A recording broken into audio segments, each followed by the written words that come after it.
Esta es la predicación correspondiente al domingo 11 de febrero de 2024 de la Iglesia Cristiana Cristo Viene de Algeciras. En esta mañana el texto de referencia es el Evangelio de Marcos, capítulo 8, versículo 27 al capítulo 9, versículo 8. Jesús les preguntó a sus discípulos: ¿quién dice la gente que soy yo? Y casi 20 siglos después, esta pregunta sigue estando vigente. La respuesta es crucial, porque dependiendo de cómo lo respondamos, nuestra vida discurrirá por un camino u otro. ¿Quién es Jesús para ti hoy? En aquel momento, la gente, momento donde, en el cual el texto nos está situando, la gente tenía sus propias respuestas. Hoy, después de tanto tiempo, la gente sigue teniendo las suyas. Incluso los cristianos tenemos las nuestras.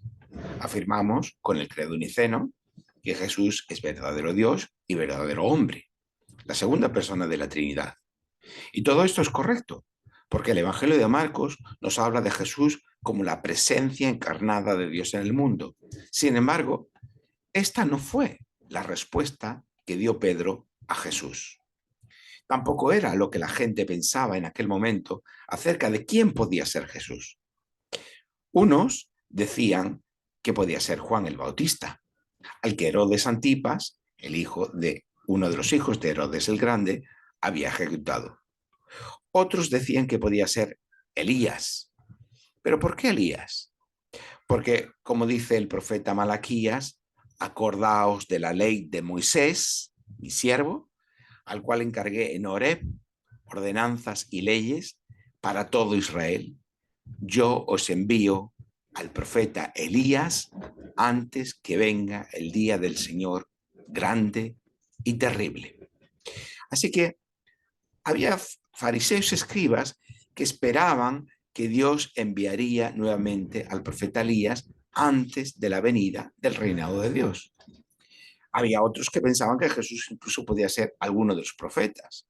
En este texto, en el que hemos leído, se menciona a Moisés y a Elías. La Torá hablaba de un profeta como Moisés. En Deuteronomio capítulo 18, versículo 18, dice: un profeta como tú, referido a Moisés, les levantaré en medio de sus hermanos. Pondré mis palabras en su boca y él les dirá todo lo que yo les mande. Así que otros judíos, como los saduceos, esperaban a un profeta como Moisés sobre la base de esta promesa del Deuteronomio. Así que por eso había unos que decían que Jesús era un profeta, otros decían que podía ser Elías, otros decían que podía ser Juan el Bautista. Todas estas eran las respuestas que la gente tenía acerca de Jesús. Pero Jesús les pregunta a sus propios discípulos: ¿y vosotros, quién decís que soy? La respuesta de Pedro es contundente: tú eres el Cristo. Y Jesús les mandó que no lo dijeran a nadie. ¿Pero por qué Jesús les manda a los discípulos que no dijeran a nadie que era el Cristo? Pues está muy relacionado con qué significa que Jesús sea el Cristo. Porque Cristo es la palabra griega que traduce la palabra hebrea Mesías. Y Mesías es el rey prometido por Dios para traer justicia, misericordia y paz al mundo. Que sea el Cristo no significa que sea divino, que es como normalmente nosotros solemos entender esa designación de Cristo, sino que lo que significa es ese rey prometido por Dios para traer o preludiar el reinado de Dios.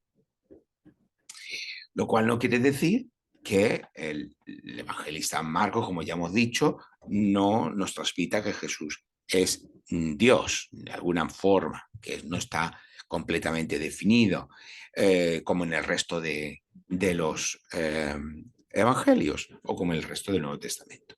Pero lo que quiero decir es que la palabra Cristo significa rey, ese rey prometido por Dios a su pueblo para hacer justicia y ser luz a las naciones.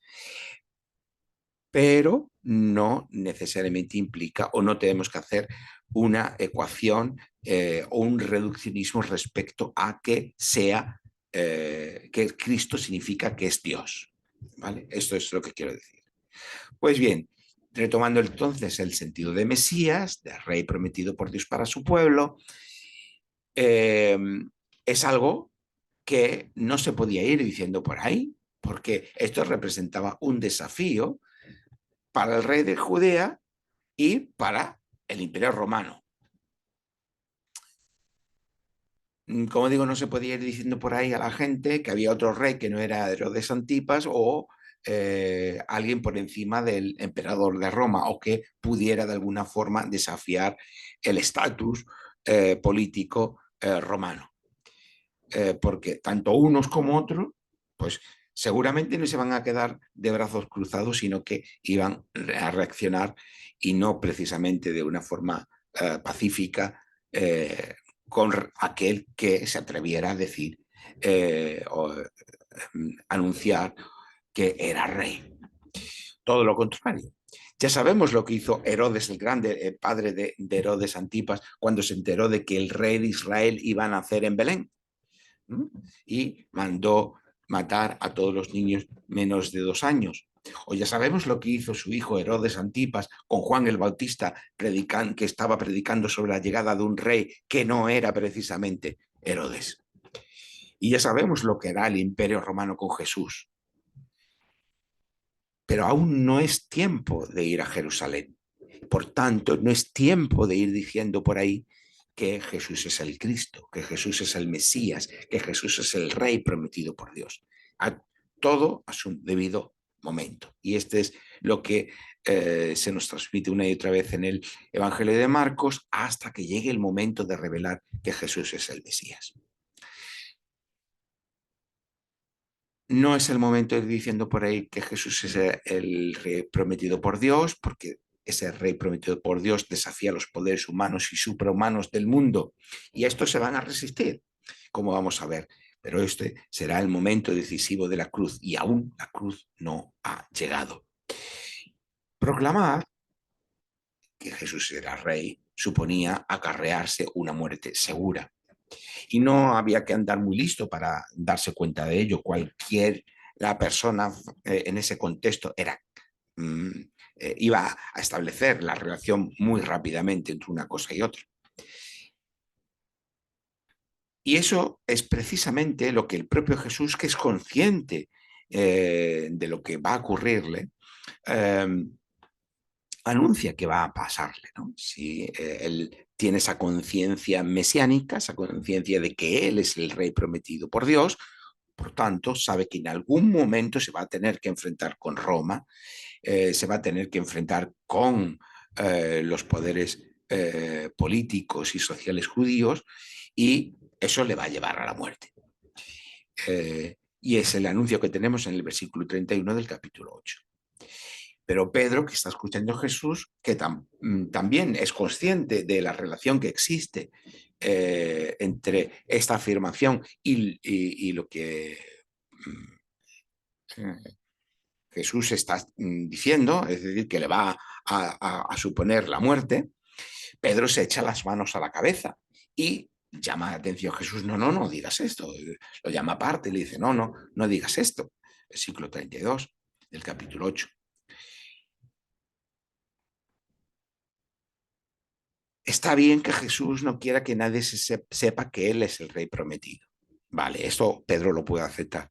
Pero afirmar que Jesús es el rey y que va a morir, eso Pedro no lo puede aceptar. ¿Por qué? Porque eso significaría que Jesús no era el rey prometido, sino todo lo contrario, que era un falso Mesías. Si Jesús es el Mesías, pero va a morir, no, mucho menos que vaya a morir en la cruz, que todavía Pedro eso ni lo sabe, eso demostraría lo contrario de lo que Jesús está afirmando. Es decir, demostraría que Jesús no es el verdadero Mesías. Por lo tanto, Jesús, ¿cómo te atreves a decir esto? Esto es algo impensable. Pedro capta la contradicción y le pide a Jesús que no vaya diciendo eso por ahí. Jesús le dice a Pedro que se está oponiendo a los planes de Dios, como si fuera un fiscal acusador, como un satán, que es lo que significa esta palabra, un acusador, ese fiscal que está acusando, ¿no? Y que se está oponiendo a los planes de Dios, que no está comprendiendo lo que Dios está realmente haciendo con la venida de su reinado, versículo 33 del capítulo 8. El Hijo del Hombre debe morir. La expresión Hijo del Hombre, ya lo explicamos hace algunas semanas, alude al libro de Daniel, capítulo 7, versículos 13 al 14, donde el Hijo del Hombre es alguien que llega a la presencia de Dios, al cielo, a la realidad de Dios, a la presencia de Dios, para ser reivindicado delante del anciano de días. Y es reivindicado este Hijo de Hombre con las funciones propias de un rey: poder, honor y reino. Ahí en Daniel, ese Hijo del Hombre está representando a Israel en su conjunto. Pero aquí, en el Evangelio, al aplicar Jesús a sí mismo ese título de Hijo del Hombre, está aludiendo precisamente a esa condición de ser reivindicado como el rey de Israel y de toda la creación, en el que se le es asignado poder, honor y reino como rey, y al que todos los pueblos le prestan fidelidad y lealtad, y su reinado durará por siempre. Lo que ocurre es que Jesús se aplica ese título de Hijo del Hombre y no de Mesías, porque el concepto de Mesías era mucho más claro a los poderes políticos no judíos. Y por lo tanto, pues era como un desafío un tanto menor. Jesús no se aplica a sí mismo nunca el título de Mesías, son otros los que dicen de él que es el rey prometido. Este juego de palabras nos lleva hasta el momento de la cruz, que ya veremos en su momento, como allí es donde se va a manifestar de forma plena que Jesús es el Mesías, con la declaración del centurión romano a los pies de la cruz diciendo: este sí es verdaderamente el Hijo de Dios. Pero todo eso queda por consumarse. Estamos en ese momento narrativo del Evangelio en el que todavía no debe decirse esto. Y Jesús solo a sus más íntimos, a los discípulos, está revelando esa condición de hijo del hombre que, a pesar de ello, debe morir. Esa condición del Hijo del Hombre Jesús tiene que ver con su condición de rey, que está llamado a ejercer el reinado de Dios. Sin embargo, Jesús dice que va a morir, pero dice, y será levantado, es decir, que va a resucitar. ¿Por qué dice que será levantado a pesar de que va a morir? Porque eso es precisamente lo que Daniel, el libro de Daniel está describiendo. La reivindicación de ese Hijo del Hombre al llegar hasta la presencia de Dios. La reivindicación de Dios mismo. Y eso es lo que está aquí diciendo, que Jesús es el Mesías, el Rey prometido de Dios, que a pesar de que va a morir, va a ser reivindicado por Dios como realmente el Hijo, el Mesías, y no como un Mesías falso. Eso es lo que se está aquí diciendo. Así que por medio de la resurrección, Jesús es realmente reivindicado como el Mesías, Hijo de Dios, por parte de Dios mismo. Y esto es lo que Pedro todavía no podía entender y lo que nosotros necesitamos comprender adecuadamente. Y por eso he hecho hincapié y énfasis en que no debemos igualar el concepto de Cristo, de Mesías, con la condición divina de Jesús, porque cuando lo hacemos así, todas estas declaraciones se nos pierden el sentido que tenían para igualarlo todo a que es divino, que como digo es correcto, pero desde el punto de vista teológico, porque así tenemos muchas declaraciones en los evangelios y en el resto del Nuevo Testamento, pero no es el sentido del Mesías, de la designación como Mesías. Así que Pedro, Juan y Jacobo se van a convertir en testigos de excepción precisamente de esa reivindicación de Jesús como hijo del hombre, y no van a tener que esperar hasta el momento de la cruz o hasta el momento de la resurrección. Ellos van a poder tener una experiencia, van a poder experimentar por sí mismos esta reivindicación de Jesús por parte de Dios como verdadero rey, el verdadero rey prometido o el verdadero Mesías. Y ese es el sentido de las palabras del versículo 1 del capítulo 9, cuando dice que algunos no morirán sin haber visto el reino de Dios viniendo con poder. Y es que para la cultura del mundo antiguo, y también de la Biblia, que pertenece a esta cultura del mundo antiguo o del Mediterráneo antiguo, las montañas son los lugares donde el cielo y la tierra se unen, donde se producen las manifestaciones de lo divino. Por eso, allí en el monte Sinaí, Moisés y Elías experimentaron la presencia de Dios. De la misma manera, Pedro, Jacobo y Juan tienen la experiencia de experimentar la presencia de Dios en un monte alto, como nos dice en el versículo 2 del capítulo 9.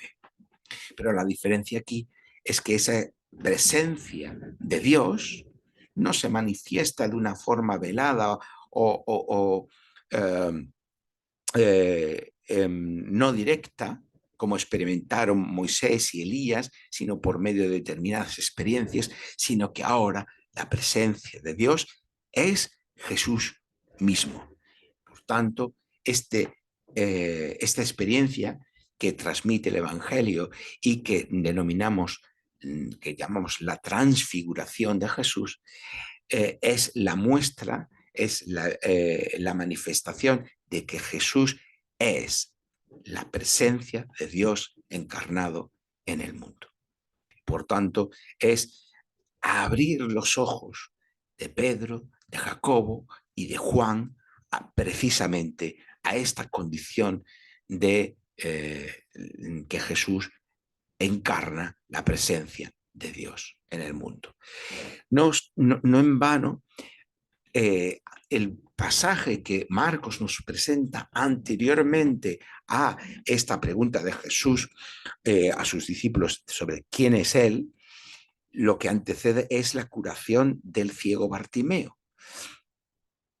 Y de alguna manera nos está preludiando la narrativa del Evangelio de Marcos precisamente esto, que los ojos de Pedro, de Jacobo y de Juan van a ser abiertos a esta nueva realidad para que vean que Jesús es esa presencia encarnada de Dios y que de alguna manera se nos muestra, se nos revela, tienen ese apocalipsis, que es lo que significa esa palabra, revelación, esta condición de Jesús.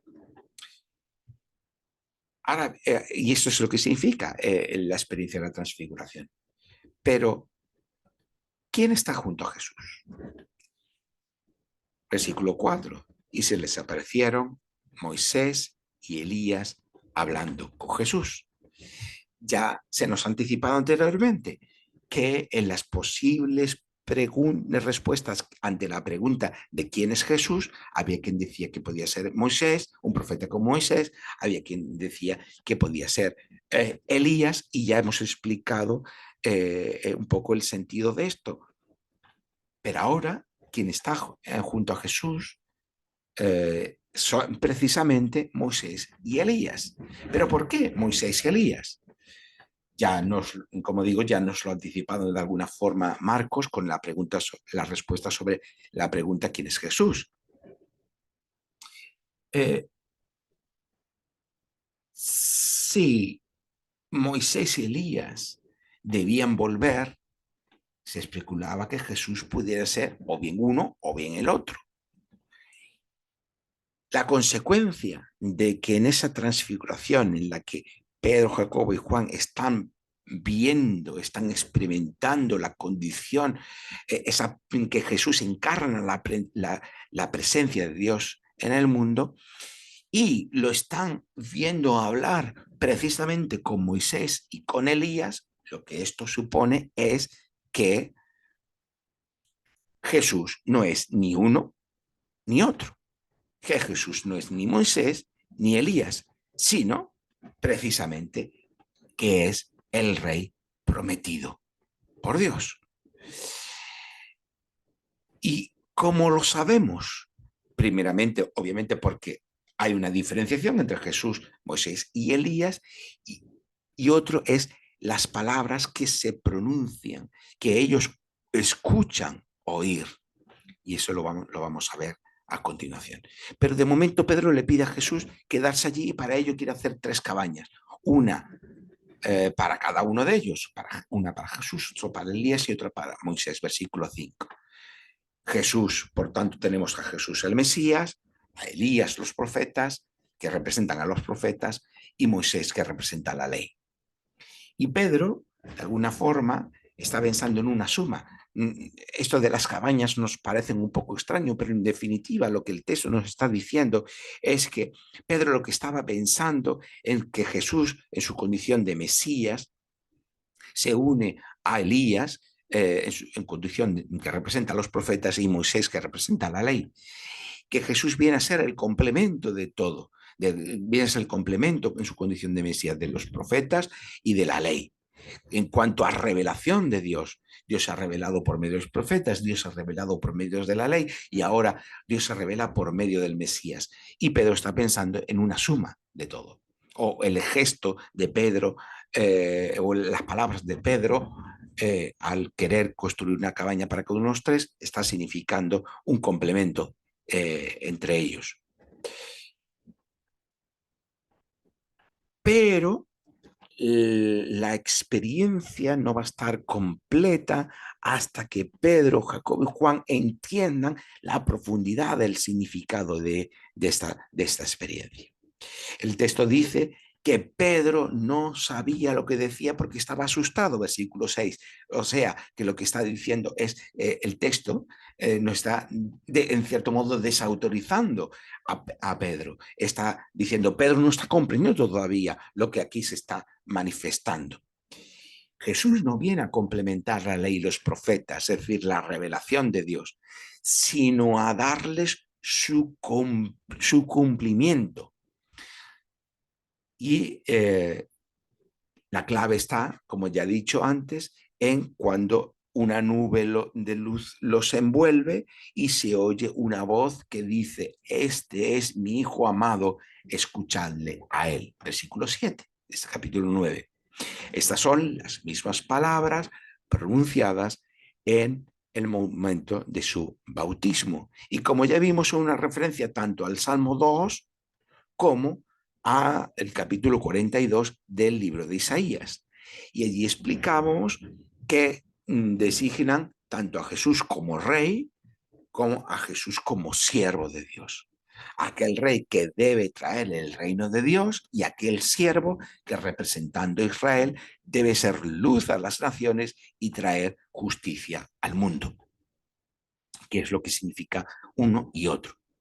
Junto a esa declaración se oye la orden, escuchadle a él, que es lo mismo que se dice en el libro del Deuteronomio, capítulo 18, versículo 15, cuando se promete la vuelta de un nuevo profeta como Moisés. Y dice, a él oiréis. Y aquí se dice, escuchadle a él. Por lo tanto, lo que está significando estas palabras es primeramente que Jesús es el Rey prometido por Dios, que es el siervo de Dios representando a todo Israel para hacer luz a las naciones.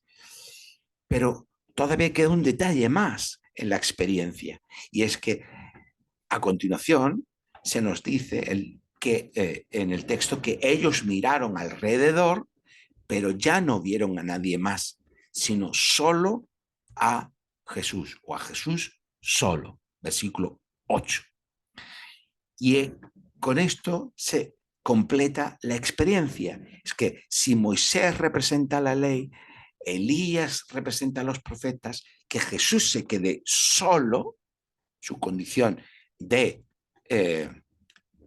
rey prometido por Dios, de siervo de Dios representando a Israel, significa que Jesús se convierte en el cumplimiento de la ley de los profetas. Que Jesús no es uno más, ni es alguien que está junto a Elías y junto a Moisés, sino que Jesús se queda solo. Es decir, que Jesús es el cumplimiento de tanto las palabras anunciadas por profetas como de la propia ley que representa Moisés. ¿Acordáis que el versículo que hemos leído anteriormente de Malaquías, ¿no? Prestad atención a la ley de Moisés y yo enviaré a un nuevo Elías. Jesús es todo eso y está concentrado aquí. Y ese es todo el significado de la experiencia que llamamos de la transfiguración. Como veis, no es una experiencia solamente contemplativa mística, no es solamente una experiencia que se encierra su significado en ella, en lo que experimentaron, sino en el significado que porta cada uno de los elementos que aquí están representados. Ante la pregunta del principio sobre quién es Jesús, ahora, tras la visión de la transfiguración, tenemos la respuesta completa. Ya la sabemos. Así que todos estos pasajes hemos visto que están relacionados. El Rey prometido, Jesús es el Rey prometido para traer luz y justicia al mundo. La presencia encarnada de Dios para la transformación del mundo. Porque la presencia de Dios no es solo un estar aquí, sino una transformación. Allí donde Dios se hace presente, la realidad se transforma. La transformación del mundo, de la creación y de nosotros como parte del mundo. Lo que nuestras versiones en español traducen por transfigurar, en griego significa metamorfosear, es decir, cambiar de forma, ir más allá de la forma.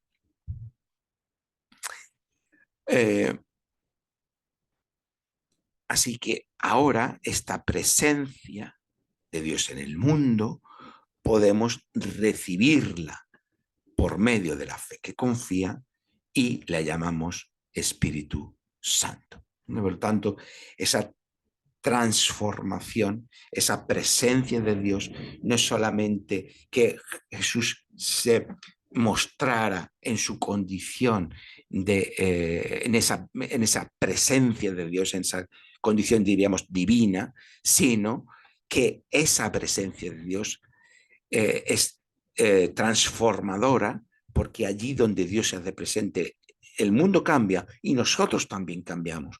Y la manera en que nosotros podemos recibir ahora esa presencia transformadora de Dios es por medio de la fe que confía a Jesús, recibirle a Él en su condición de Mesías, de su condición de Hijo de Dios, en su condición de presencia en Emmanuel, presencia encarnada de Dios en el mundo, y por tanto recibimos la presencia de Dios en nosotros, que llamamos Espíritu Santo, por medio del Espíritu Santo. El Espíritu Santo, como la presencia de Dios en nosotros, nos transforma y no nos deja indiferentes. Porque esta presencia de Dios no es mera contemplación, como hemos dicho antes, sino seguimiento. No en vano, en Marcos capítulo 9, versículo 34, Jesús reta a sus discípulos a negarse a sí mismo, tomar su cruz y seguirle. Seguir a Jesús implica negarnos a nosotros mismos. Justamente todo lo contrario de lo que nos dice nuestra cultura, que tenemos que autoafirmarnos, autodefinirnos y hasta autoconstruirnos. Todo lo contrario. La vida cristiana es un camino de transformación y descubrimiento. Es un camino. A los primeros cristianos, antes de llamarse cristianos, se les llamaba los del camino.